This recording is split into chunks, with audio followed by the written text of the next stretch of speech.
Hello children, let us continue with chapter 2, Atmosphere. Let's focus on structure of the atmosphere. The atmosphere is said to be an integral part of the earth and it surrounds the earth from all sides. The atmosphere is divided into 5 layers that is based on temperature and altitude above the earth's surface. Each zone has its own physical and chemical characteristics and properties like density, pressure, and temperature. The 5 layers of the atmosphere are the first one, troposphere, second one is stratosphere, third one, mesosphere, fourth one, thermosphere, and the fifth layer of the atmosphere is exosphere. Let's focus on the first one, that is troposphere.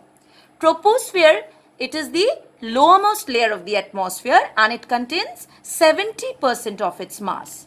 The height of this particular layer is about 18 kilometer at the equator and 8 kilometer at the poles. The troposphere is the broadest around the equator. Now, why the troposphere is broadest around the equator? Because heat is transported to great heights by strong convectional currents. It also contains dust particles and water vapor, and it is one of the most important layer of the atmosphere. It is because all kinds of weather changes take place only in this layer. So why weather changes takes place in troposphere? Because of the presence of dust particles and water vapor. The air also never remains static in this layer. Therefore, this layer of troposphere is also called changing sphere. The layer separating troposphere from the stratosphere, it is known as tropopause. The air temperature at the tropopause is about 80 degrees Celsius over the equator and it is about 45 degrees Celsius over the poles. The temperature here, it is nearly constant and therefore it is called tropopause. Tropopause is just like a lid over the troposphere where temperature stops decreasing with height. The second layer is stratosphere. Stratosphere, where it is found just above the troposphere and it extends up to a height of 50 kilometer. The lower part of the stratosphere is isothermal in character because the temperature almost remains the same up to the height of 20 kilometer. After this, the temperature, it gradually increases with the increase in the height. The temperature increases. Why? Because of the presence of ozone gas in the upper part of this layer. Weather-related incidents do not take place in this layer. The air blows horizontally here. Therefore, this particular layer is considered ideal and suitable for flying of aircraft over long distances. The upper limit of the stratosphere, it is known as stratopause. The stratosphere, it contains a layer of ozone gas. The relative thickness of the ozone layer, it is measured in Dobson units. The ozone layer, it is mainly found in the lower portion of the stratosphere from approximately 20 to 30 kilometer above the Earth's surface. It acts as a filter for the ultraviolet rays of the sun. It also protects us from the sunburn. How? By absorbing a large percentage of the ultraviolet radiation. The depletion of this layer can lead to serious biological damages in human beings, plants as well as animals. After this ozone layer, the temperature starts decreasing with increase in altitude or height. The third layer is mesosphere.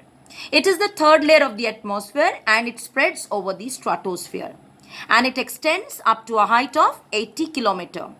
In this layer, the temperature starts decreasing with increasing altitude and reaches up to minus 100 degrees Celsius at the height of 80 kilometer. Here, in this particular mesosphere layer, meteors or falling stars occur. that is meteors or falling stars, they occur in this mesosphere layer. The upper limit of the mesosphere is known as mesopause. Next layer is thermosphere. Now this thermosphere is also known as ionosphere. This layer, it is located between 80 and 400 km above the mesopause. It contains electrically charged particles known as ions, and therefore it is also known as ionosphere. Now what is ionosphere? The region of the Earth's atmosphere between the stratosphere and the exosphere. It is known as ionosphere. Radio waves that are transmitted from the Earth are reflected back by this layer. This feature has made radio broadcasting possible. The temperature here, it starts increasing with the increase in height as it absorbs various types of solar radiations, making it the hottest layer in the atmosphere. The thermosphere, it also protects us from meteors and obsolete satellites. Why? Because its high temperature burns up nearly all the debris that are coming towards the Earth.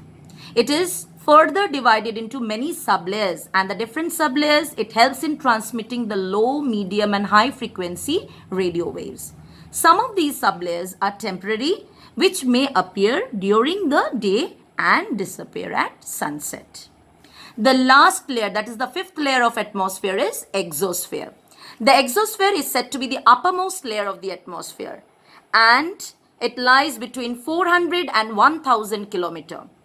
Gases are very sparse in this sphere due to the lack of gravitational force. Therefore, the density of air is very less, making the atmospheric pressure the lowest in this layer. Hydrogen and helium gases, these two gases, they dominate in this layer. It gradually merges into space. Now next topic is greenhouse effect and global warming. As we have learned, the earth is wrapped in a blanket of air. So what it is known as? It is known as atmosphere. The earth is able to maintain a habitable temperature of about 15 degrees Celsius as a result of this. The heat of the sun is allowed to penetrate during the day, but some of the heat is also absorbed by the earth's surface, or it is reflected back to the earth by greenhouse gases in the atmosphere. This is known as greenhouse effect. Without it, the earth would be a very cold and hostile planet and would most likely be uninhabitable. Greenhouse gases are made out of water vapor, carbon dioxide, methane, nitrous oxide, ozone and chlorofluorocarbons, that is known as CFCs. These are the different greenhouse gases. However, maintaining the natural balance that is necessary to keep the Earth's temperature within a range that is viable for life is a very fine line that can easily be crossed. Greenhouse gases are naturally occurring gases that pose no harm when they are in balance. However, when they are present in excess amount, the system becomes unbalanced and things they start to go awry as the temperature of the earth steadily increases more than the average. This entire process that causes the average temperature on the earth to warm up or increase is known as global warming. With this, I come to the end of this part. Thank you.